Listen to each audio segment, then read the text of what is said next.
Monsieur le ministre, la parole est à monsieur Éric Ciotti. Merci, Monsieur le Président. Ma question s'adresse à Monsieur le Premier ministre.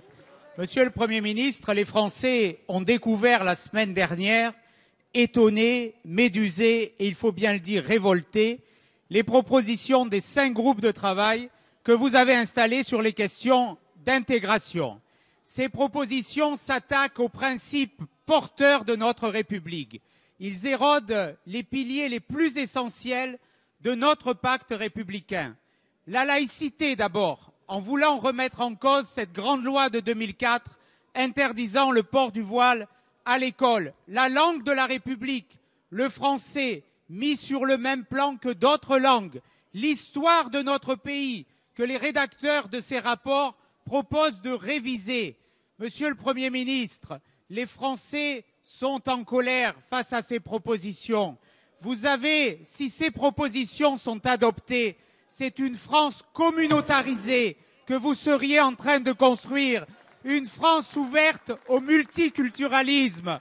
Devant l'émotion soulevée dans le pays par ces propositions, le président de la République vous a désavoué. Mais aujourd'hui, les Français attendent des réponses claires parce que, contrairement à Monsieur le Président de l'Assemblée nationale, ils n'ont pas envie de faire avec. Ils veulent des mesures qui aujourd'hui clarifient les choses. Si ces positions ne sont pas celles du gouvernement, vous devez le dire. Mais alors pourquoi votre directeur de cabinet a supervisé personnellement les travaux de ces commissions? Pourquoi vous-même avez salué la grande qualité de ces travaux? Pourquoi avez-vous publié ces conclusions sur le site de Matignon? Monsieur le Premier ministre, les Français attendent des réponses claires parce qu'ils ne peuvent supporter que vous jouiez avec les principes de la République pour des raisons électorales. Oui ou non, condamnez-vous ces propositions? Merci. La parole est à monsieur le Premier ministre.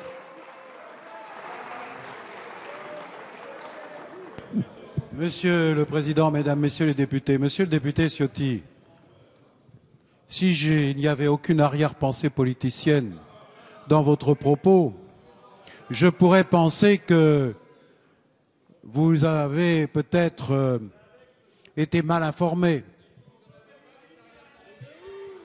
Parce que, s'il vous plaît, allez. S'il y a un reproche à me faire et au gouvernement, c'est certainement pas d'abandonner le principe de la laïcité et de l'intégration républicaine. Mais je ne vous en fais pas le reproche parce que vous n'étiez pas député en 2004. Et en 2004, s'il vous plaît, j'ai participé au débat qui a été initié par la mission d'information présidée par Jean-Louis Debré, à l'époque président de l'Assemblée nationale, et qui portait notamment sur la laïcité à l'école, le respect des principes laïques à l'école républicaine, et qui a abouti à une proposition de loi que j'ai défendue et que j'ai entraîné le groupe socialiste à l'unanimité à voter de cette loi qui interdit les signes religieux à l'école, le voile à l'école, qui est aujourd'hui la loi de la République. Et vous croyez que moi j'aurais envie de changer? Je suis fidèle à ce que j'ai voté, je suis fidèle à la République et à l'intégration républicaine. Mais, monsieur le député Ciotti, il ne suffit pas de déclarations, il faut des preuves, il faut des actes. Et la République, c'est une République une et indivisible, laïque, démocratique et sociale. Et la République démocratique et sociale, c'est celle qui permet à tous ses enfants, quelle que soit leur origine, la promotion sociale, l'émancipation sociale, le refus des discriminations, c'est-à-dire l'égalité des droits. Et vous avez fait tout le contraire pendant 10 ans. Et si aujourd'hui le communautarisme se développe dans certains quartiers, vous en portez l'entière responsabilité. Et c'est ça que nous voulons combattre de toutes nos forces. Alors pour combattre cela, oui, nous avons une volonté. C'est par l'école d'abord. Et j'aimerais que de temps en temps vous nous apportiez votre soutien. Quand le ministre de l'Éducation nationale, Vincent Peillon, réinstaure l'enseignement de la morale laïque à l'école républicaine, vous n'avez de sens que d'ironiser est-ce que vous pourriez un moment soutenir ce qui est entrepris pour faire partager les valeurs de la République par tous les enfants, quelle que soit leur origine?